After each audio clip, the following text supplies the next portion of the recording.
My, oh my. This was pretty much a perfect adaptation of Tokyo Ghoul.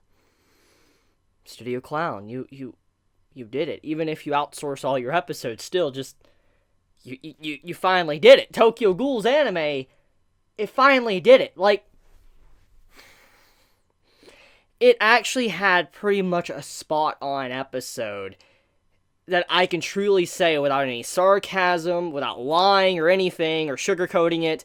I can truly say that this was an amazing episode. Like, I'm not even going to front. I'm not even lying. I'm just saying that this is a pretty freaking good episode. And to think it would have to be a slice-of-life-ish episode to truly be the best episode of the entirety of the Tokyo Ghoul anime. And you guys are saying, but Chibi, there's some great fight scenes. Tokyo Ghoul ain't about fights. I'm just going to say right now. It's not about fights. It's never been about fights. This ain't a shonen. This ain't a battle series. This is a character-driven story. And this episode nailed that. It even added in scenes that they actually cut out previously from the anime of Tokyo Ghoul Re. For instance, the overall training with Mutsuki and Suzuya. When you saw the knife scene with the knives going in the air, that was actually supposed to happen before the auction raid, but they decided to add it now, which, you know what? I'm just happy to see that. I'm just very happy to see that characterization and character development for Mutsuki in that moment. Then on top of that, we had a Heisei Sasaki talking with Toka. Even though the events were a little bit out of order, like that was supposed to happen before the auction raid, at the very least, they added it in this episode. A very important scene for the future of the series. So just, job well done. Job well done, Studio Clown and the team that worked on this. I don't know which outsourced company or whoever worked on this, but the team that worked on this, fantastic job.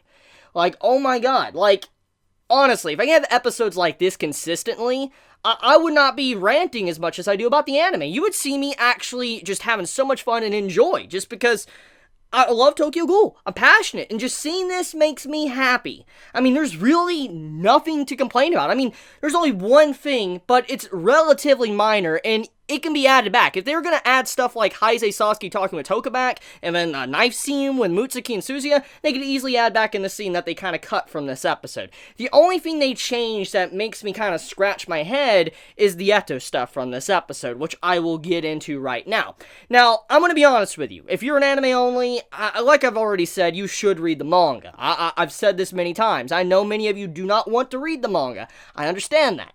But when it comes to this series, I'm not just saying it because I'm someone that wants, you to read the manga and all that. I'm just saying that this anime hasn't, the first two seasons at the very least, they haven't done the series justice. And they haven't properly adapted certain things to where you're going to understand Tokyo Ghoul Re. Even if they perfectly adapt from this point onward, like from this episode onward and all, they continuously perfectly adapt one by the manga, you're not going to understand anything. And so I plead you anime onlys to read the manga. So what I'm about to talk about is kind of spoilers. I'm just going to be honest here. It's a spoiler warning, and yeah. I will be quick about it, though. So the Eto stuff, that was different from the manga. See, in the manga scene, when we had, Heisei get the book and all that, and then you had the mask stuff, the present scene, it was a little bit different the way it was handled. For instance, you had it to where the mask, we knew for a fact it was from Uta's, shop, because it had his shop's name on it, but they didn't share the shop name, which that can be added in the next episode. That's not a concern at all. The biggest change is where you see Eto walk past the QS, and she puts like a book in the mailbox, which basically lets us know that she's the one that delivered the book to Kaneki Ken, or Heisei Sasaki, which this was not done in the manga. In the manga, it had it to where many were speculating, was it, Eto that did it, or was it Hide that did it? And once again, as I said, Rude is not canon, because Hide, there's a little bit more mysteries when it comes to Hide. Many didn't really know what exactly happened in that scene at the end of part 1. And so, many are wondering, was the book from Hide? Because Hide got another signed copy of Eto's book that could have potentially been sent to Kaneki, and so that's what many are theorizing at the time. But with them going directly out of their way and showcasing Eto delivering the book, it kind of changes some of the events from the manga, because it is revealed later on in the manga that Hide actually did deliver the book to Kaneki. So, yeah, that's the thing. They changed that, which that makes me scratch my head, because that was a build-up for the Hide reveal, which they're trying to keep him secret from what I've noticed. I mean, they're showing Scarecrow, obviously, but I mean, they're obviously keeping him secret. And, I mean, maybe this is a better way to go about it. Maybe the reason why they decided to adjust it and make Eto deliver the book is because it is kind of a minor scene in the grand scheme of things, and most likely they want to try to make it where it's not as confusing for anime-onlys, even though they technically shouldn't be watching this series, but maybe that's the reason why. But pushing that aside for now, though, let's get into some good stuff, because there's actually a lot of good stuff. Yeah, I'm not going to be sitting here comparing the manga to the anime for a change. Holy crap, like, I'm not going to be doing that this episode, or this episode review, which I'm pretty shocked about. I want to get into the lizard scene. That scene, that was truly something that blew me away, because I did not think they would add something like that in. There was some stuff removed from the scene, but at the same time, they made it subtle. They basically are like, you know what? The only people that are probably going to really even understand the scene in the first place is the manga readers, and so they tried to make it as subtle as possible. And so, if you're an anime only, you're really not going to comprehend that scene completely. You might be able to put some things together, but in the grand scheme of things, you won't. And only the manga readers will probably truly get an understanding of that scene with the dude with the messed up face, Lizard. Basically, he was someone that actually was the reason why Jason acted like he did. You know how Jason was very messed up, he had the finger cracking and all that, and he kind of changed Kaneki forever after the, the events in part 1? Well, Jason mentioned in his backstory that he was tortured by an investigator, and this investigator brutally tortured him for a long time, and then eventually when Jason was able to get out, he ruined the man's face. He beat the man up. And the traits of, the cracking the fingers of Jason didn't actually stem from Jason, it stemmed from that dude. And they didn't necessarily explain that in the anime, but they made it very subtle. They showed where, Kaneki, he was looking at the back of Lizard, and you saw how, his overall, silhouette changed into Jason, which was implying that correlation. But like I said, if you're anime only, you might not truly understand that. But still, I like how they added the subtle symbolism for that scene. That made me very happy. I was pleased to see it. I was honestly very surprised about it, but I mean, the only major thing they removed from that scene was the fact that this man was the one that was torturing animals. You know how Suzuya, he was actually blamed for, apparently, torturing animals or whatever? Well, technically, it was this dude, the lizard guy, that was actually the one that, accused Suzuya of it, even though Suzuya wasn't doing it in the first place. And so Lizard was technically the crusty man behind the scenes, just being evil and doing these, this demented stuff and blaming Suzuya for it. So there you go. That is some of the information they left out, but overall though, I'm pretty pleased with it. The scene where Shirazu sees his sister Haru. No sarcasm, seriously. That scene where Uri is peeking in and watching Shirazu talk to his sister, that was better than the manga.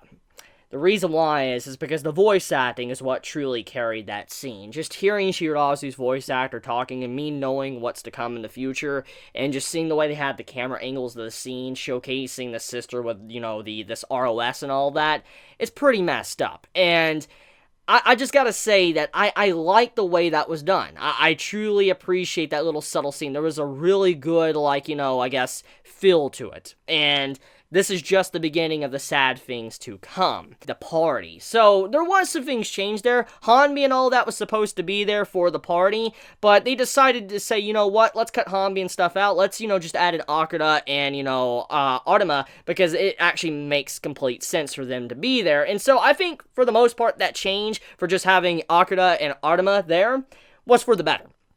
I actually think that was a pretty good change, and it actually helped it, matter a little bit more, because as we've already seen from Tokyo Ghoul's anime, that, Kaneki, he feels like Artema and Akira are his parents. For instance, Akira is like his mother figure, Artema is his father figure, and you kind of saw that throughout, the episode, especially in that party scene, when he's talking to Akira and all that, and then, he makes her the curry she likes, gets her a present, he's pretty much saying, like, here's a gift for you, Mom, and then you have the scene to where, like, he's talking to Artema, and Artema's like, like, I didn't get promoted or anything. Why are you giving me something? But he's like, I'm just doing it because you're always helping me out. He just wanted to be nice to get Artemis something because he's like a father to him. So, I mean, that entire scene, it was very adorable. Probably the best part of the episode. Just the atmosphere of it really captured what I felt when I was reading the manga. And like I said, that just truly surprises me because this is the first true time that I have felt like, they have brought the manga to life and did a fantastic job. We have it to where Uri, obviously, he wants to get a lot stronger. He's obviously training himself. He doesn't want to be outmatched by, Takeyomi because he was someone that beat a ghoul with his bare hands, which we saw a couple episodes prior.